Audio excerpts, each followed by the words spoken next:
அன்பார்ந்த இணையதள நேயர்களை மீண்டும் www.qcrc.in என்ற இணையதளத்திற்காக நியூஸ் தமிழ் செய்தி அறிக்கையில் உங்களை சந்திப்பதில் பெருமகிழ்ச்சி அடைகிறோம். இன்று 24 டிசம்பர் 2008க்கான முக்கிய செய்திகளை தற்போது பார்க்கலாம்.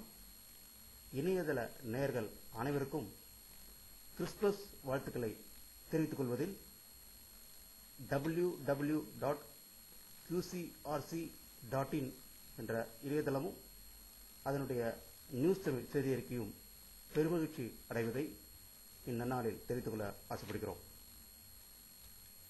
இந்தியாவுக்கு வருகை தந்திருக்கும் மாலத்தீவு ஜனாதிபதி திரு முகமது நசீத் அவர்களை இந்திய ஜனாதிபதி திரு பிரதீபா பட்டேல் அவர்களும் பாரத பிரதமர் திரு மன்மோகன் சிங் அவர்களும் டெல்லியில் வரவேற்பு அளித்தார்கள். மும்பை தீவிரவாத தாக்குதலில் பாகிஸ்தானுக்கு தொடர்பு இருப்பதாக இந்திய புலனாய்வு அமைப்புகள் கொடுத்துள்ள ஆதாரங்களை அமெரிக்கா ஏற்று உறுதிப்படுத்தியுள்ளது.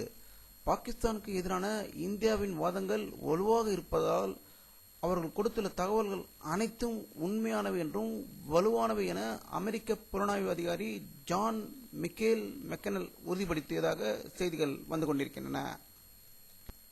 மும்பையில் நடந்த தீவிரவாத தாக்குதலின் தனது பங்கு குறித்து அஜ்மல் கசாப்பை டிவியில் பேச வைத்து அதை நேரடியாக ஒளிபரப்ப மத்திய அரசு முடிவு செய்திருப்பதாக தெரிகிறது.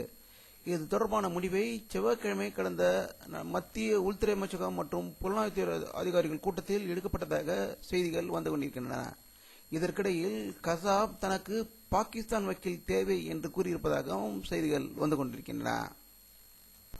பகுஜன் சமாஜ் கட்சியை சேர்ந்த எம்எல்ஏ ஒருவர் பொதுப்பணித்துறையில் வேலை செய்த இன்ஜினியர் பணம் தராதால் அவரை அடித்து கொலை செய்ததாக அங்கிருந்து வரும் தகவல்கள் வருகின்றன.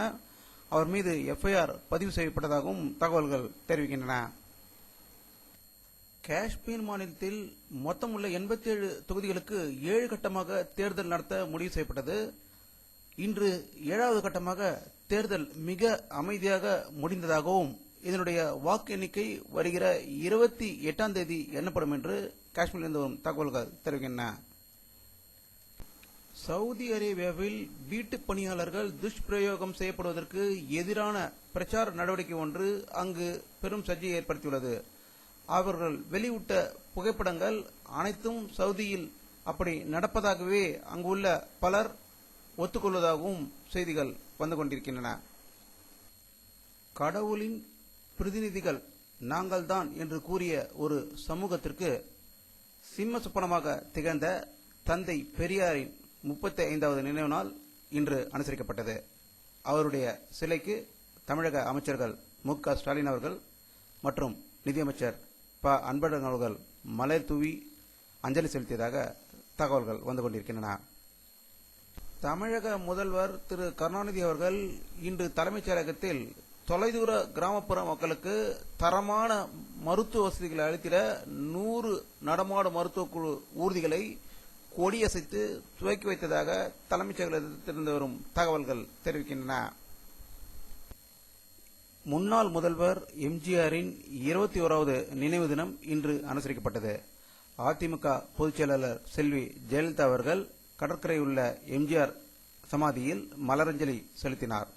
இது பற்றி நம்முடைய அரசியல் நிபுணர்களின் கருத்து கேட்டபோது, எம்ஜிஆருடைய ஆட்சி காலத்தில் யாரும் அடுத்த 4 ஆண்டுகளில் முதல்வராக வருவேன், அடுத்த 8 ஆண்டுகளில் முதல்வராக வருவேன் என்று சொல்வதற்கு வாய்ப்பே அளிக்காமல் ஒரு மாபெரும் சக்தியாக திகழ்ந்தவர் என்றும், ஆனால் தற்போதுள்ள காலகட்டத்தில் தொழில்நுட்ப வளர்ச்சி அதிகம் அடைந்திருப்ப இந்த நேரத்தில் தமிழகத்தில் உள்ள 6 கோடி மக்களும் முதல்வராக வேண்டும் என்ற எண்ணம் தோன்றுகிறது என்றும், அதில் பணம் இருப்பவர்கள் உடனடியாக ஒரு கட்சியை ஆரம்பித்து நான் 11ஆம் ஆண்டு ஆட்சியை பிடிப்பேன், 16ஆம் ஆண்டு ஆட்சியை பிடிப்பேன் என்று கூறிக்கொண்டிருக்கிறார்கள்.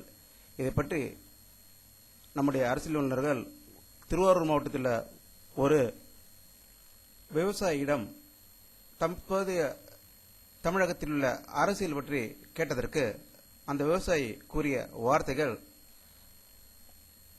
அதிமுக பொதுச் செயலாளர் செல்வி ஜெயலலிதா அவர்கள் தங்களுக்கு சைக்கிள் வழங்கினார் என்றும், திமுக தலைவர் திரு கருணாநிதி அவர்கள் எங்களுக்கு கலர் டிவி வழங்கினார் என்றும், ஆனால் சைக்கிள் வழங்கியவர் காத்தடிக்க பம்பு கொடுக்கவில்லை என்றும், டிவி வழங்கியவர் எங்களுக்கு கரண்ட் கொடுக்கவில்லை என்றும் அரசியல் அவ்வளவு அழகாக பேசக்கூடிய ஒரு விவசாயியாக இருக்கின்ற நிலையை பார்க்கும்போது தமிழகத்தில் விழிப்புணர்வு அதிகம் இருப்பதையே காட்டுகிறது. எது எப்படி இருந்தாலும் எம்ஜிஆர் ஆரம்பித்த அதிமுக என்ற கட்சியை தற்போது காத்துக்கொண்டு வரும் பொறுப்பு ஜெயலலிதா அவர்கள் மிக சிறப்பாக செய்கிறார் என்று கூறுவதில் மிகையாகாது. இயக்குனர் சீமான், பெரியார் திராவிட கழக தலைவர் கொளத்தூர் மணி, தமிழ் தேச பொதுவுடைமை கட்சி பொதுச் செயலாளர் ஓ மணியரசன் ஆகியோரை விடுதலை செய்ய கோரி சென்னை மெமோரியல் அரங்கம் அருகே மக்கள் எழுச்சி இயக்கம் போராட்டம் நடத்தியதாக மெமோரியலிருந்து வரும் தகவல்கள் தெரிவிக்கின்றன. மதுரையில் மார்க்சிஸ்ட் கட்சியின் சார்பில் நடந்த மக்கள் கோரிக்கை மாநாட்டில் பங்கேற்ற மார்க்சிஸ்ட் கட்சியின் மாநில செயலாளர் திரு என் வரதராஜன் அவர்கள் பேசுகையில், இலங்கை விவகாரம் தொடர்பாக விடுதலை சிறுத்தைகள் கட்சியின் நடவடிக்கை ஏற்கக்கூடியதாக இல்லை என்றும் வன்முறையில் ஈடுபடுவது சரியல்ல என்று கூறியிருக்கிறார். இதை பற்றி நமது அரசியல் வல்லுநரிடம் கருத்து கேட்டபோது, யார் யார் அறிவுரை கூறுவது என்பதே இல்லாமல் போய்விட்டது என்றும், தென் மாநிலங்களில் பச்சை தமிழர்கள் இரு பிரிவினரிடையே தூண்டிவிட்டு அதில் ஒரு இளைஞன் சுட்டுக் கொல்லப்பட்டார் என்றும், கோவில்களில் நடந்த பிரச்சனையை பெரிதாக்கி 2 தமிழர்களை பிரித்த தமிழர் அல்லாத கூட்டம் இவற்றை சொல்வதற்கு அருகதை இல்லை என்று கூறியிருக்கிறார். வானிலை அறிக்கை 24 டிசம்பர் 2008 பிற்பகல் 1 மணி வரை எடுக்கப்பட்ட சேட்டலைட் புகைப்படத்தை பார்த்துக் கொண்டிருக்கிறீர்கள். தமிழகத்தில் மேகமூட்டங்கள் எதுவும் தெரியவில்லை. ஆனால் இந்திய பெருங்கடல் மற்றும் வங்காள விரிகுடாவில் அதிக மேகமூட்டங்கள் இருப்பதும் இந்த படத்தின் மூலம் தெரிகிறது. Best wishes by News Tamil from www.qcrc.in